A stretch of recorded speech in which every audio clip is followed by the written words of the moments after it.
Hello, everyone. If you like what I'm doing here, please consider subscribing, liking, and commenting. It would really help the channel out quite a bit. Thank you very much. Oh, freedom. Oh, freedom. Oh, freedom. Oh, and before I'd be a slave, I'd be buried in my grave and go home to my Lord and be free. Destination Freedom.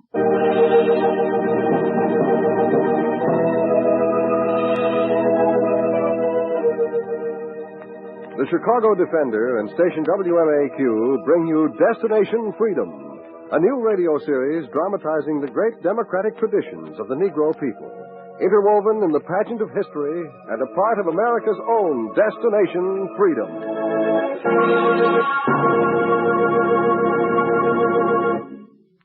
Today, Destination Freedom tells the story of Matthew Henson, the first man to reach the North Pole, in a chapter titled Arctic Autograph.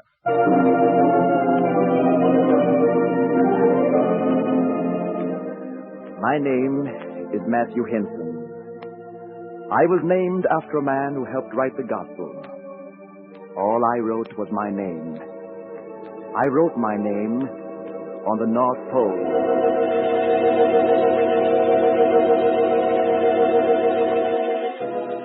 It was the year 1906.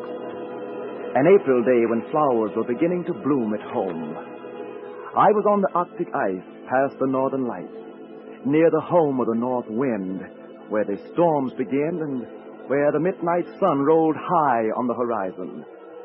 I had marched with the expedition to a place near the roof of the world and dropped down under the snow with my sled, dogs, and rations and slept until I thought I heard the wind calling my name.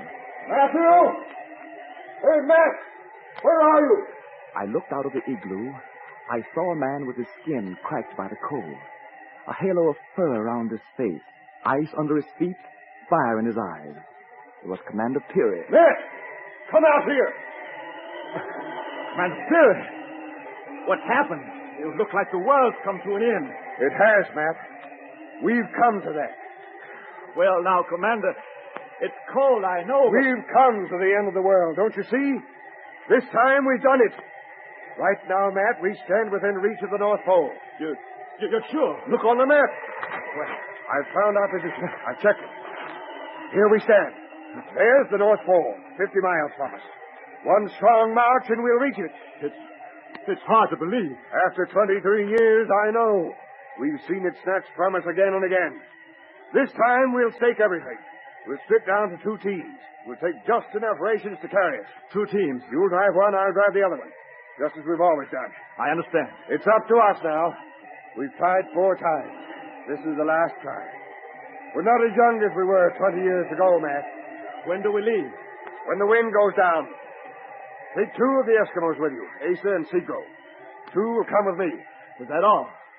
This time, there's no turning back until we find the pole. It's the last undiscovered region of the world. They say it's suicide, sure death to try to get there. This is my last try, Matt. I'm never going back until I found it. Well, I'm with you. You know that. Yes, I know it. Go on, fix your sleds. I'll see you off. I remember the cold wind cut through my clothes, but I was warm inside. I stood behind the dogs and sled and gripped my whip. The ice stretched out like a white desert ahead of me. Commander Peary stood by me and said, Look ahead, Matt. Don't look back on the old years. Go on. Make this the beginning. I remember. The snow was like fine dust. It gagged and choked me so I couldn't speak. I swung the whip high over the dogs. March on!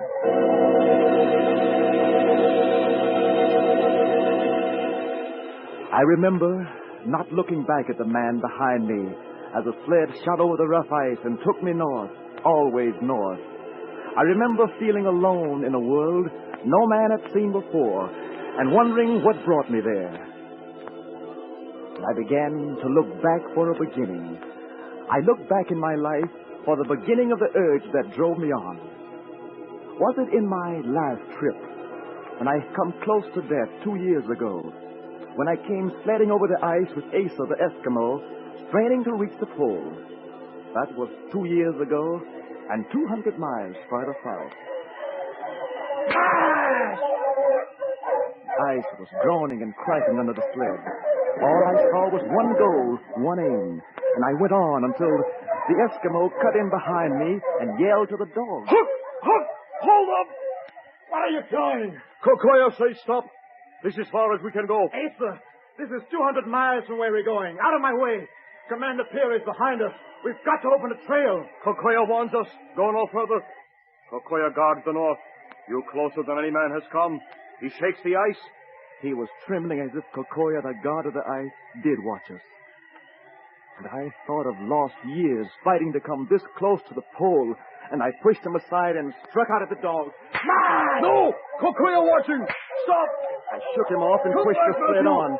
It leaped over a rough patch of ice and slid on its back. And before I could straighten it, there was a sound like thunder.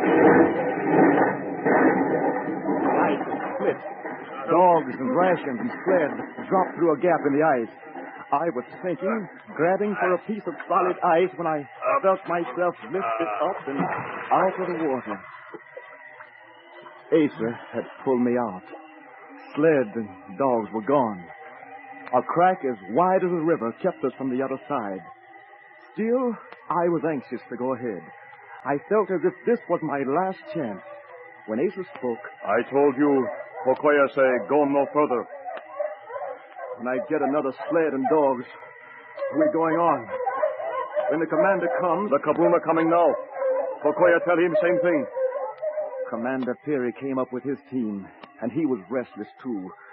We tried to go over young ice freezing over the gap, but it was weak, and we waited until the thunder came again. The ice behind us had split. We were locked on a raft of ice. There was no going forward, no going back. Asa said, You see, it's useless. Kokoya will hold us here until you say you go back. Tell him you go back. Commander Peary looked beaten, cold, and he said, Tell your God we'll wait until the ice freezes over. Then go on.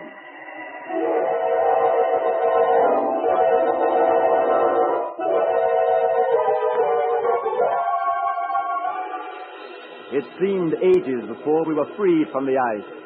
We were beaten and went home. But time had seemed even longer, many years before that, when we were lost in the north of Greenland. We stumbled behind the sleds, cold, hungry, the dogs too weak to pull us. I wondered what kept us going. Hold up, Matt. Don't stumble. Keep your eyes open for something alive, something we can eat. There's no use going on. The further we go, the weaker we get. Stand still, and in an hour the snow will bury you. Keep moving, keep moving. Look. It's a gun. It's a gun. Gun? What? Over there on your left. See him coming? Yes. A polar bear. We're saved. He was right. Coming toward us was a bear, enough to feed us and the dogs for a week. I reached for the gun. Try to hold it steady, Matt. The wind's with us. He can't tell we're here. He's walking by. We've got to hit him. Shall I shoot? Wait. He's coming on. Wait. Now, lift the gun. Go on. I'm holding your arm. I had the gun aimed. We held it together. It shook and trembled as the bear came by. Peary whispered, Pull the trigger, Matt. Pull the trigger. Hold the gun up. We tried to steady the sight. I squeezed the trigger. We missed. The bear lumbered out of sight. You missed the last chance we had. You missed. If you hadn't jerked my arm, I would have hit him. You were aiming too high. You jerked the gun down. You shouldn't have grabbed I me. did what I could. Take your hands off. Take yours off me. We stood there in the cold. Two lost men clutching at each other. Hunger biting us, gnawing at our nerves.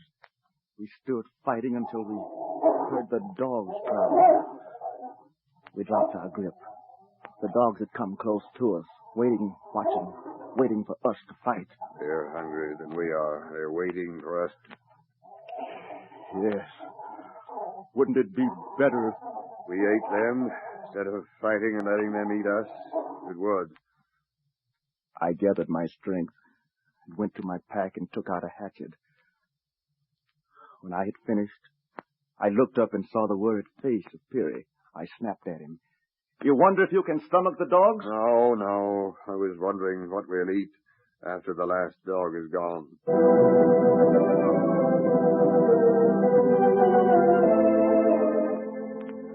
Fortunately, we never had to find an answer. We were the lost who had found our way out of the snow.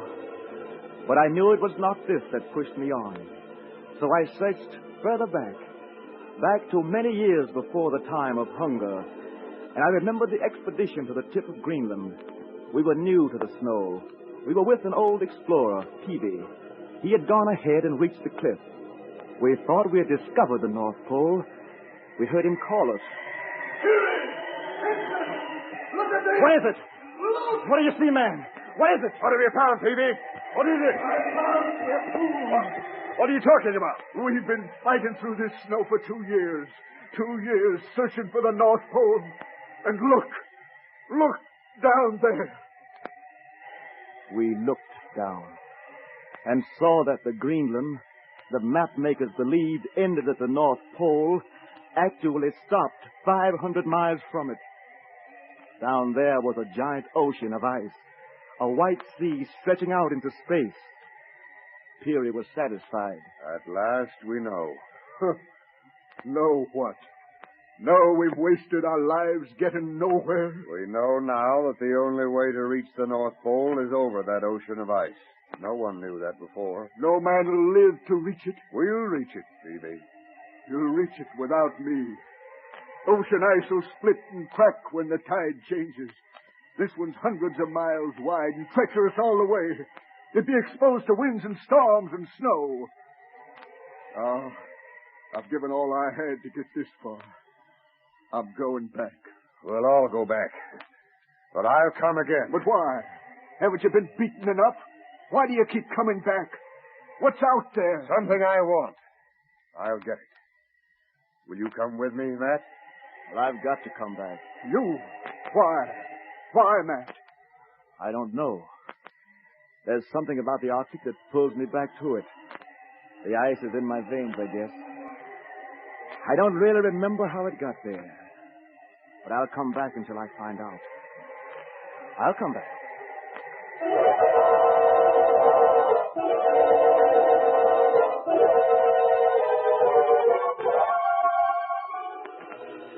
I remember the way the wind blew that day on top of the cliff, 500 miles behind the North Pole. Even then, I wondered what drove me to spend the seasons working at odd jobs at home while the expedition ships were in dock. And I wondered if it was the laughter of a woman years before the trip with Peavy that had pushed me on. The North Pole then was but a fantasy to everyone. When I quit a job in a tavern to make my second trip. Yeah? What you knocking for, Matt? Why, you're all dressed up like you're leaving the job. I am, Bertha. I told you in the boss this morning I'm going. You ain't serious. You mean you're really going to that North Pole? Yeah. That's so funny? It's enough to kill me dead. Wait till I tell the boss. Hey, Joe, come up here. Matt's quitting again. What's that, Bertha? Matt is going up to the North Pole with, whatchamacallit. With that old weather-beaten fanatic Peary? The guy you read about in the paper? That's the guy. You don't mean it. I ain't no future in that ice. You got a future here, boy. Sorry, but the ship leaves tonight. Now, look, Matt, somebody's giving you a bum steer on this North Pole racket. Every jackleg navigator and his brother's planning to discover the North Pole. It's the rage. Let it cool off. Don't be a sucker. Nature's against you. Nature? Yeah, you ain't fitted for real cold weather. Ain't no Negro can stand the Arctic. That's the scientific fact. That's superstition. Now, look, I know my science. I know myself. I'll be going. Now, wait, madam. Bertha here's right. You got a good job here. Stay where it's warm. That Perry's crazy. Everybody knows it. Why, I was just reading the other day. Hey, Matt! He ain't listening, Joe. He's just walking off. He must be walking off again to the North Pole to see Santa Claus.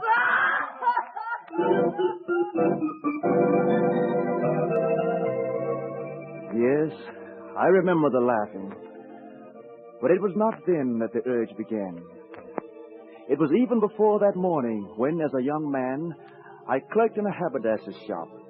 I was checking my stock, not noticing that a customer had come up behind me till I turned. He was looking at me in an odd way. He was Lieutenant Perry. Can I help you, sir? Yes, I'd like a hat. Uh-huh. Something for hot weather. Panama? No, I'd like something for cold weather. I'm leaving town. Oh, cold. All right. I'll see what we have. Now, here's a heavy felt. Mm-hmm. Felt. I'm afraid won't do. Anything else? Here's a good wool that's just come in. No, that's not warm enough either. Oh. Well, do you mind telling me just how cold you expect it to get? About 45, I suppose. 45? 45 below. I'm going to the North Pole. Oh, north, I see. Well, I guess I can't help you much.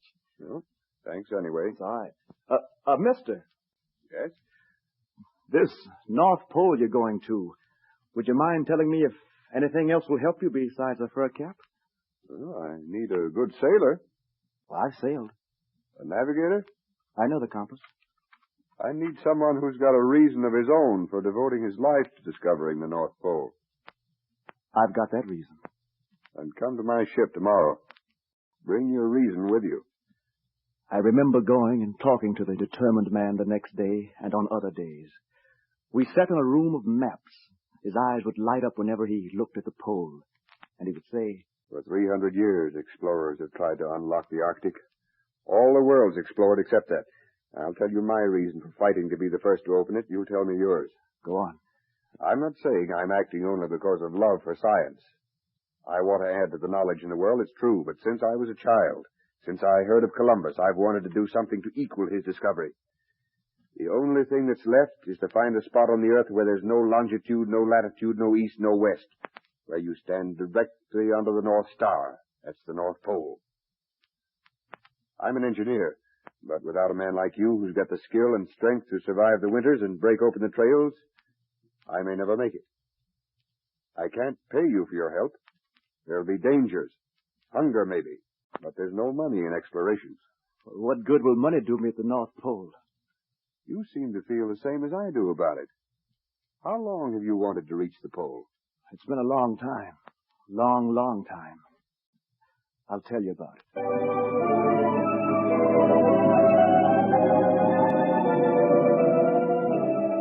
And then I remembered the origin of the urge that had driven me on. It came 30 years before I'd ever seen a piece of ice. It began on a warm day on a farm in Maryland. I was a boy of 11. I was planting seeds while my father plowed and my mother talked to him. Saul, listen to me. They said they'd come back after you. Don't you hear me? I hear you, Sarah. And I've said no one is running me off my own land. But, Saul, there's nothing you can do. Hush, Sarah. Matthew is listening. Don't upset him. Get up there, Get up there. You keeping up, Matthew? I'm trying to, Paul. I'm trying to. That's it. Drop the seeds. You're going to be the best farmer in the South when you grow up. Ain't you, Matthew? Yeah, Paul. I'm going to be a farmer. You'll be no such thing. You were named after your Uncle Matthew, and you're going to preach the gospel like Uncle Matthew. Yes, ma'am, Ma. I'm going to preach the gospel. You're teaching the boy wrong, Sarah. We need men to farm the land, not preach. There won't be any land to farm, Saul. They're coming back. They said they would. Some people run from them. Some stand their ground and fight. I'm not running. You can't fight 'em with your bare fists, Saul. Every Negro farmer in this part of the country's gone. You're alone. Gone? Gone where, Ma? Gone north. What's up north, Ma? Freedom. What's freedom? Matt, be quiet and plant the seeds. Now, sir, for the last time, I'm not leaving. Because there ain't no place for me to leave to. Oh, can't you see? Everything I've got's planted in this ground. No Ku Klux Klans or any kind of clans pushing me off. What's a Ku Klux Klan? Men who hide their faces behind sheets and doing a mob what they wouldn't dare to do alone. Saul, look. I'm looking. I see 'em. Saul, run toward the house. They're the same men. They've got guns now. No, you go to the house. No matter what happens, remember, the land is yours. You got the deeds to it. Now go on and take Matthew. Oh, Pa, I want to stay here. Go on with your mother, boy. Go on now. Don't look back. Go on. Come on, Matthew. Run. I remember this was the beginning. I remember the urge to look back as I ran with my mother towards the house. And I remember the shot. Oh.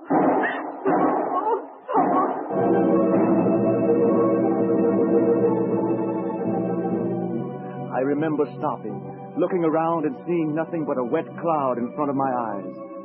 Then came the days and nights when I was walking with my mother. I remember asking her, Where we going, Ma? Where we going? North. What for?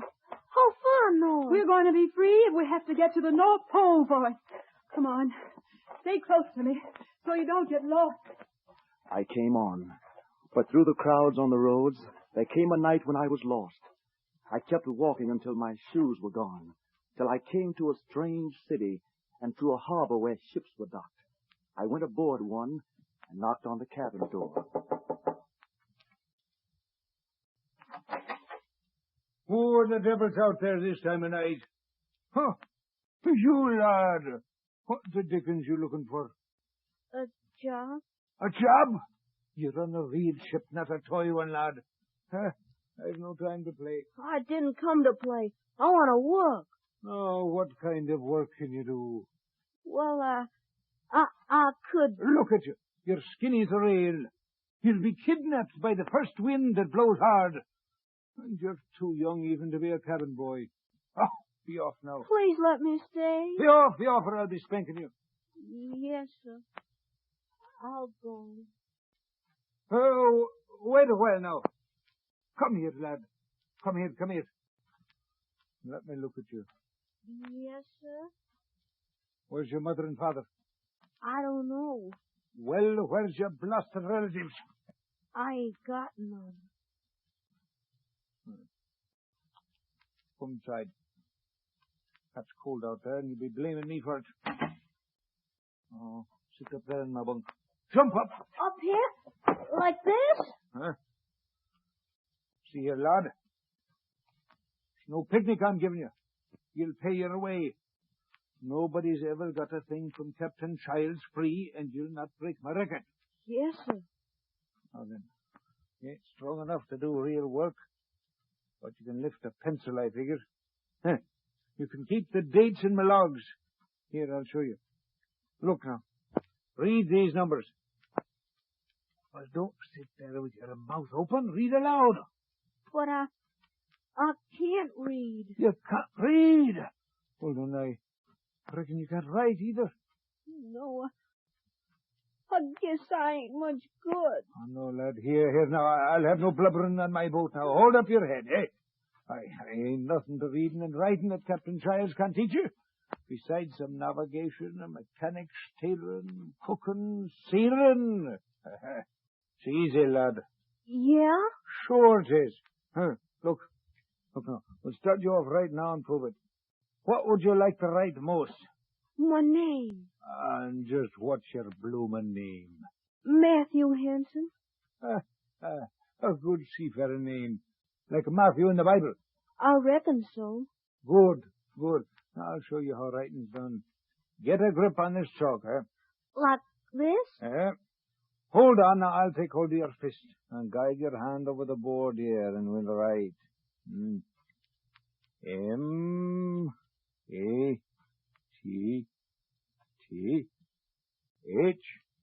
M-A-T-T-H-E-W. Matthew. H-E-N-S Oh. Henson.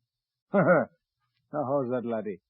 Oh, is that how my name looks? Well, more or less. Look a whole lot better when you get the hang of it. Now, we'll just rub it out and start off again. Don't rub it out.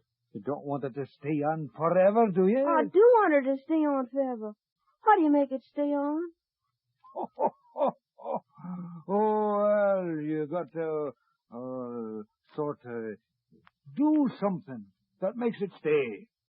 Like inventing something or discovering something. So people will know it's yours. Then it'll stay on.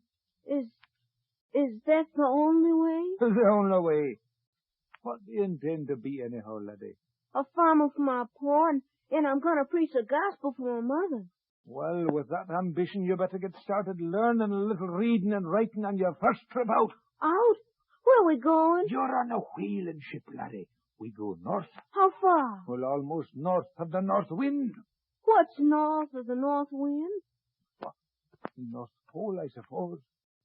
But don't bother your head, lad. We'll not get that far. No man gets that far. We just travel as far north as we can go. As far north as we can go. North.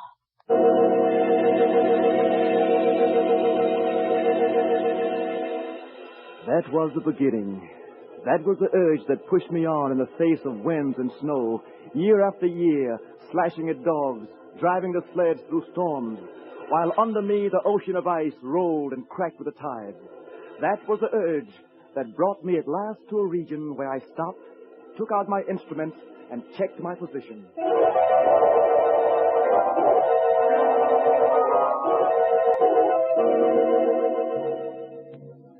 The midnight sun stood on the horizon, never setting, never rising. I had lost all longitude and latitude. I had lost all east and all west. I was north of the north wind. I was standing on the axis of the earth. I was at the North Pole.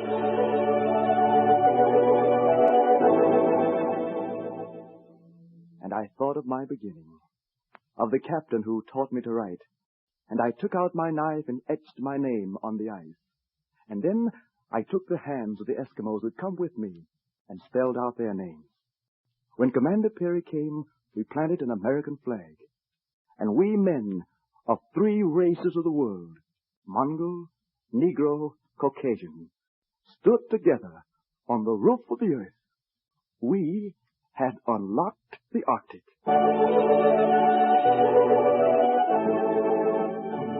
I remember the medals and the words I heard years later.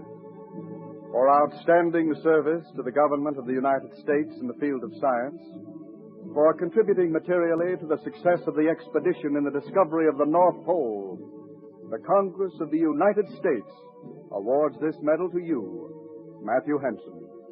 Yes, my name is Matthew Henson. I was named after a man who helped write the gospel. All I wrote was my name.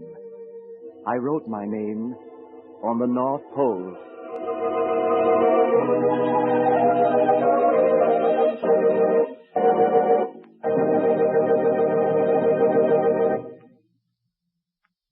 You have just heard Destination Freedom's dramatization of the story of Matthew Henson and Commander Robert E. Peary, first men to reach the North Pole.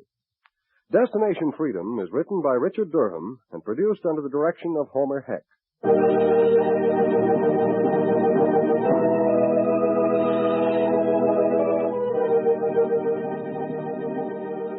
Matthew Henson was played by Fred Pinkhart and Commander Peary by Morris Copeland.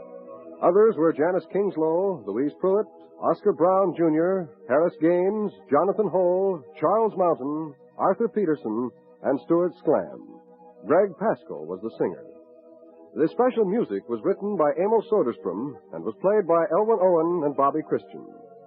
This is Hugh Downs inviting you to be with us again next week for another in our series on the Negro in Democracy, Destination Freedom.